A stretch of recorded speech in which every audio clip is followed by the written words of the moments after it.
welcome back to the Dairy Raid. And today I've got a couple scheme-based questions. It's been a while since we've talked about the upcoming changes to the offense, so I thought this would be a good opportunity to not only get into the classroom, but take a look at some film so we can look at what we can expect from the new offense, and more importantly, how the players we have currently on the roster are going to be seen in that offense. And first question that I want to go through is one that I have gotten a lot is, we've heard a lot about Darian Dupree, heard a lot about Dylan Jones and how well they're going to fit into the new scheme. But what about the incumbents, the guys who've been here the longest? That would be Cade Yacamelli and Jackson Acker. How do they fit in this offense, and how do I think they're going to thrive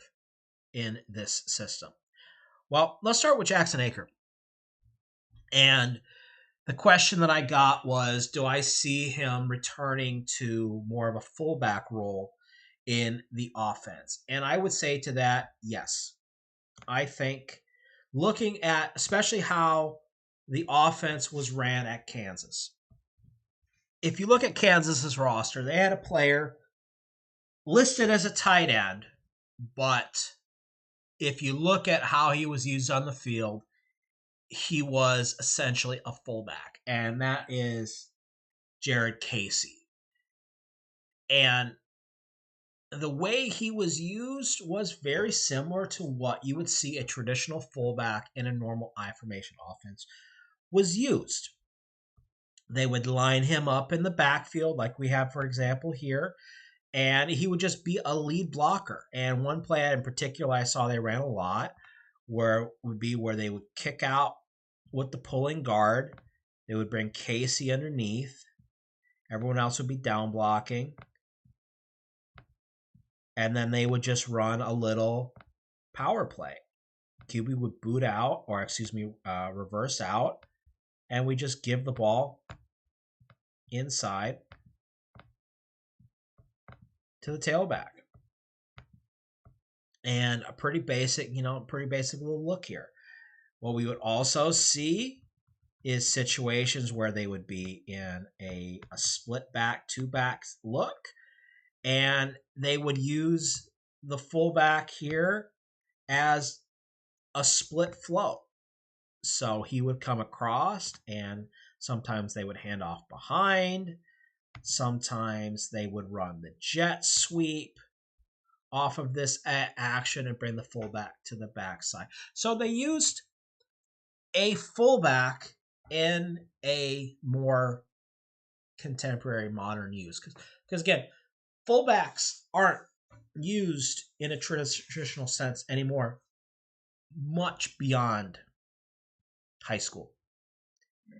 You look at the NFL, very few teams use fullbacks consistently in the traditional sense. So it's finding new ways to use a dying position on the field.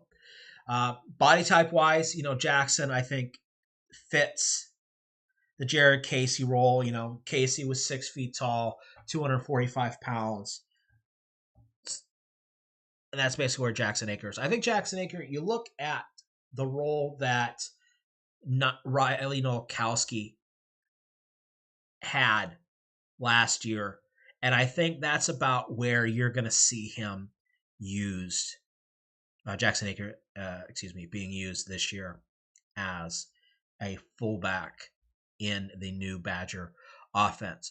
But what we're going to do now, before we move on to part 2 of this question, which is about Cade Yacamelli, let's go in and take a look at some film of how Jared Casey was used this season at Kansas and what I think we can expect from Jackson Acker, assuming he doesn't enter the transfer portal after the spring window closes. So let's take a look. All right, so in the modern game, fullbacks are used beyond being the lead blocker and occasionally leaking out into the flats in pass protection, etc.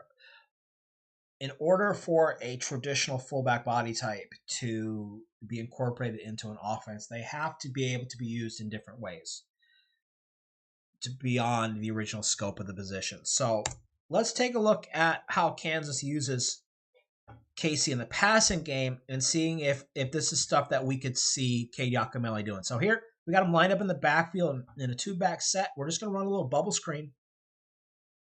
You know, Jackson Acker was a sprinter in high school, and he has speed. He kind of lost a little bit of it when they put weight on him, but you know, he could run a bubble screen. Didn't get much. So next up here, we got him in the wing and running that little Texas screen that we saw Idaho run earlier in the Hamble video. So lining up as an H-back, giving pass protection, coming underneath, inside screen, getting the big body in space. Hey, using him in motion on a little delay route. Again, all these kind of routes are stuff that fullbacks used to do back in the day. We're just doing it in a different way. I mean, this is your almost like a waggle pass that I ran back in high school. It's just instead of lining up in the backfield, I'm going to line up as a wing and I'm going to delay to the flat. So all stuff that Jackson could easily run. Let's get one more look here. Okay, again, lining up as a wing. A little split flow to the flat. I think that's going to be his role. He's going to be your fullback, but we're going to use him in a lot of different ways. And this is just taking a look at him in the passing game. Now I know everyone wants to hear as a fullback, how are we going to use him in the running game? Well, let's take a look at that and look at him as a blocker. All right, so let's take a look at a couple examples of the fullback being used in the run game. Motioning to the pistol I, coming across, lead blocking up the middle. I mean, it's what you're expecting from a fullback, right? Here we have him lined up in the backfield as a single back, leading for the QB on a QB sweep. I'm going to go kind of rapid fire here because, again, we kind of know what we're expecting here. Going to get a little split flow here, leading on the backside linebacker. So we've had lead. We've had lead on the back. We've had ISO lead. We've had lead on a sweep. We've had split flow. We use some motion, get downhill on a same side counter. Lead blocking. So the good news is, and for all the sweater vest wearing, run the damn ball crowd, these are more examples of how we are going to run the ball. And we're going to have a guy who's designated as a fullback. Maybe on the roster he might be listed as a tight end, but the old school fullback is being used in a new school way. Now, let's answer the second question that everyone had, and that is, what about Cade Yacamelli? How are we going to use him this year in the new offense? So let's take a look. All right, so the big question so far in the transfer portal season is, why hasn't Cade Yacamelli entered the portal? Because, again, all we've been hearing about is Darian Dupree and Dylan Jones, and does Cade Yacamelli have a spot on this roster going forward? I think he's going to go through spring ball before he makes that decision. But, yeah, I think he does. Because what Cade Yacamelli is good at is a focal point of this offense. And that, for me, is the outside zone, the wide zone, whatever you want to call it. I think he excels at that. And we're going to look at both examples of how Kansas runs this play. But more importantly, we're going to take a look at how Cade Yacamelli ran it this year against for the Badgers, and how that will translate into the offense going forward. But just quickly, for those who may be unaware, but which if you're watching this, I don't know how you could be. How when I say outside zone, when I say wide zone, what am I saying? So basically, outside zone, we're going to work to the outside shoulder of our defender. We want to get our inside shoulder underneath the outside shoulder of our defender. And we want to work to try to work him upfield to create lanes. And in doing so, we create vertical push and horizontal spacing. And then as a back, what we're looking to do, we get an aiming point. Doesn't matter what we're doing. If we're going from a pistol look or if we're going from a traditional sidecar alignment, doesn't matter. We take our initial footwork and we get our eyes to our initial read point. For me, that's the second man from the middle of the field. So I'd be reading here. If number 2 goes out, I'm going in. If number 2 goes in, I'm going out. If number 2 goes out and I go in, my eyes go to number 1. If number 1 goes out, I go in. And if number 1 goes in, I go out. Okay? And that helps create the lanes for the back. What also the benefit of this type of blocking scheme is that it allows the offensive lineman to essentially get beat. If they can't get that guy turned, he can't get his inside hand and Captain America shielding that guy upfield with his inside hand on the outside chest of the defender, we can just wall him off to the sideline, and that creates a lane for the running back to cut in. And that is the type of play that Cade Yacamelli excels in. If you look at last season, he struggled, or in the last 2 years, he struggled where he had to follow blockers and get into a specific gap. He always seemed to pitter-patter. He never seemed to quite accelerate through gaps as well as he did when he was just able to push, put his foot in the ground, and go vertical. And I think he is going to fit in quite well in Jeff Grimes' system. But let's take a look back at some film of Cade Yacamelli running outside zone this season, and then we're going to look forward to some Kansas film and seeing what we can expect in the offense this season. All right, so let's take a look at Cade Yacamelli and where I thought his strongest assets were in the Badgers offense this season. And we'll talk a little bit about how I think that's going to translate to the new offense. And for me, again, it's the outside zone. I think he was really good at just running to his cut and then getting upfield. He has the speed and the athleticism to just take it outside when it's there.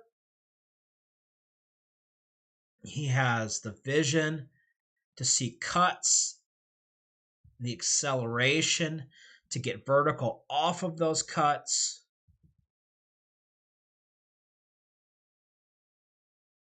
And again, he has sneaky athleticism.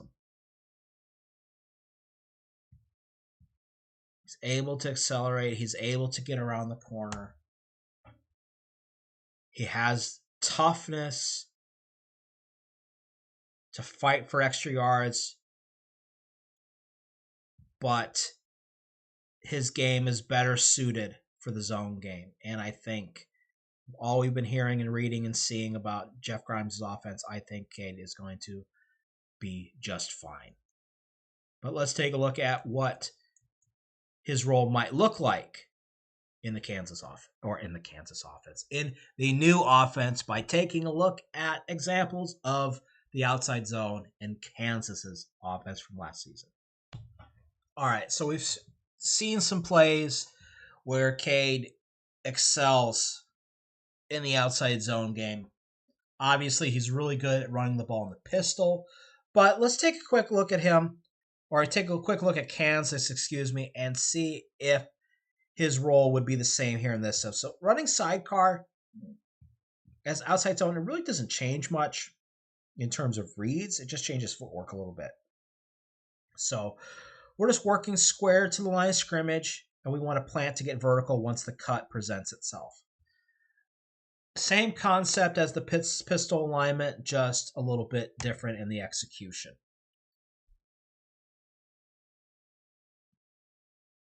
And again, we're going to see a lot of movement from the offense this year. Just stretch handoff here. Working wide, put the foot in the ground, get vertical.